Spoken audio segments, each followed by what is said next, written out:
The news of a dog in tentacle gear, not to mention holding up, Rocky was met with a great surprise from the team. While most of them carried looks of concern as Rocky was donated did several pup treats, Chase's mind was turning. A dog in gear like that, only that could come to his head was a SWAT team. But what was a SWAT team doing in Adventure Bay? Nothing in the island's history has ever required such military reaction. He figured that as law enforcement he should know a thing or two about the military presence, or even be tied to it directly. "I've never heard anything like that before," Chase inquired, eyes gazing on the floor. I'm not making this up," Rocky frowned, reaching down to munch on a treat. "Didn't say you were." The two dogs were talking up in the lookout. Rocky seated comfortably on the green dog bed, while a pile of treats at his paws. Chase was sitting a few inches away, lying on his stomach, trying to make sense of all this new information. The other pups, including Ryder, had already had their moment to talk to Rocky, but Chase anxiously sought out more to learn. Did he have a badge? No, the mixed breed shook his head.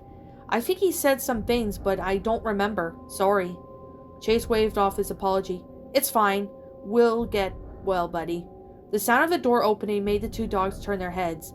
Ryder had quickly entered the room and switched on the intercom. "Paw Patrol to the lookout," he commanded to the mic, calling out his catchphrase. Chase merely got up and walked over, looking up at Ryder. "Is this about the dog?" "No, Chase. New issue," Ryder replied, "although we should get on that." A few moments later, the elevator to the lookout quickly opened, revealing the remaining 6 pups all overturned their backs. Marshall was giggling nervously, and Zuma could be seen rolling his eyes. Rocky did give a bored expression. "Did Marshall—" "Yes, Marshall crashed into us," Zuma finished. "Again." "Sorry," the Dalmatians gave a sly smile. "It's okay," Rubble chirped. Ryder quickly moved on to the room, while the pups dressed in their uniforms got into formation. Chase wasted no time slipping into his police gear and catching his hat on his head. It was a trick he had taught himself, and he learned in his killing retreats. "Ready for action, Ryder, sir," the shepherd saluted. "Thanks for hurrying, pups," Ryder smiled. "We have a situation down in Adventure Bay. A woman and her dog have gone missing." "Oh no," Rubble drew back, fear in his eyes. Ryder quickly brought Chase's logo on the screen, ready to give the pup his directions. "Chase, I'll need you to direct traffic with your cones and investigate the scene. Try and figure out what happened." "Chase is on the case." "Rocky," the boy continued, "you'll be helping Chase looking for clues since you have a knack for finding little things of value." "Green means go." Rocky held up his paw in salute. "Great. Paw Patrol is on a—" "Wait!" Sky jumped. "What can I do?" Everyone turned their heads. A mix of confusion and awe hit their eyes. It was almost as unheard of to interrupt a mission briefing. "Sky?" Ryder raised an eyebrow at the cockapoo. "Well," she traced her paw along the ground. "Usually I'm involved in these kind of things. Can I have air support or—" "Aren't you sick?" "Just a little," the pup insisted. "It has gotten worse." "Hasn't gotten worse. Hasn't it gotten better?" Chase tilted his head. "All right, fine," Ryder surrendered. "But you can only provide watch from the skies. No crazy exploration or that can make you worse." The small dog nodded, satisfied with her role. "This pup's gonna fly." Her voice was noticeably weaker. Chase, Rocky, and Sky all jumped into action, leaping onto the sides as their rigs below configured to their vehicle modes. Chase landed on his police cruiser and revved the engine, happy for some action to take his mind off the recent events. Rocky jumped into his garbage collector, smiling the whole way down. With triumphant howl, the mixed breed took controls and took to the street. Sky, she was last, jumping into her helicopter and lifting into the air in no time. With Ryder leading the way on his AV, they sped away from the tower and into action they were so well accustomed to. As the wind blew through Rocky's fur and ears, he couldn't help but laugh a little.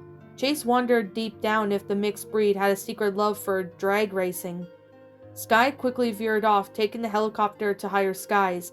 As much as she wanted to join the team for real, She remained obedient to Ryder's orders and piloted to a position that would give her a great view of the bay. All she had to do was rely on anything she saw, even if it was a little boring. The pups down below quickly sped through the town, people and pups alike stopping to wave at them. Chase paid no attention to them in mind. There was a little job to do. They eventually stopped in front of the mid-class house. Coming to a stop, it was nice and humble instead of someone with not too much money yet enough to live on. The yard was still well kept, with the brown picket fence pondering about. Not too much leading up to the house, other than the stone path. The house itself was an average size, blue in color, but with a black roof. The door was a lovely shade of red, looking rather inviting for someone bringing over a plate of cookies or pup treats. A lonely mailbox stood in front of the property. Chase instantly jumped out and grabbed his traffic cones with his teeth, beginning to dot them out in the direction of incoming cars on the scene. Rocky hopped out of his own vehicle and walked up to the path, coming towards the door. There was a doggy door installed below, reminding Rocky that the owner had a dog. Leaning forward to sniff the door, he caught a whiff of vanilla, an odd smell yet pleasanting to the nose. The mixed breed shrugged and pushed himself through the door. "Hey guys!" Sky spoke from the radio, catching the attention of Ryder and Chase. "Sky?" Ryder responded. "Did you find the missing persons?" "Well, no," she said apologetically. "But there's something else down below where I can see."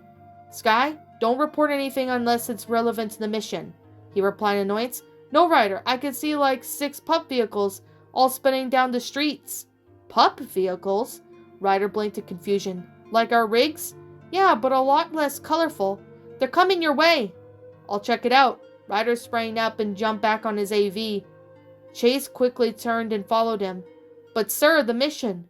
"Take it from here, Chase. I know you can." The boy turned from his ride. "I don't know any other dogs that have rigs like ours. I'll be back soon."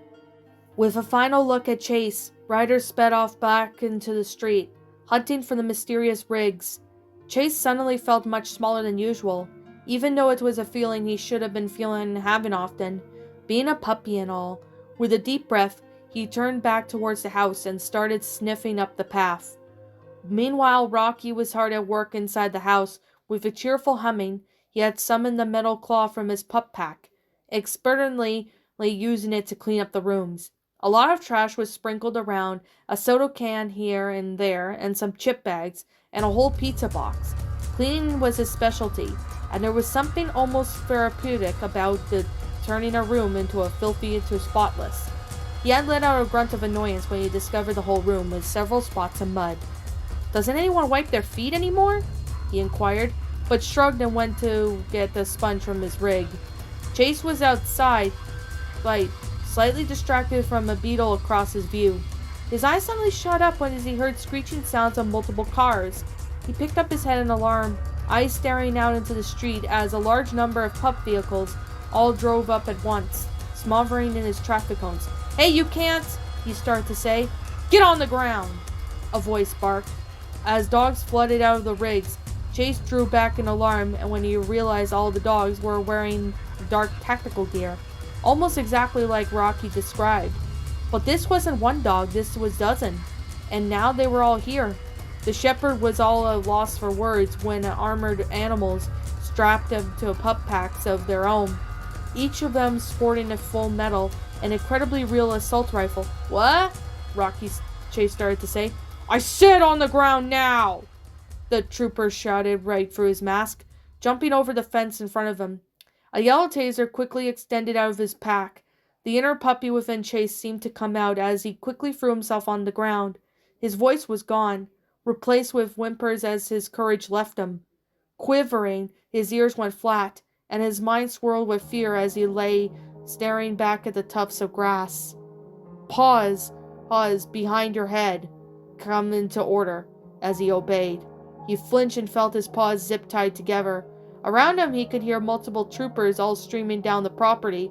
His pup pack was quickly torn off and tossed to the side, and he felt his collar get clipped off and thrown into the grass.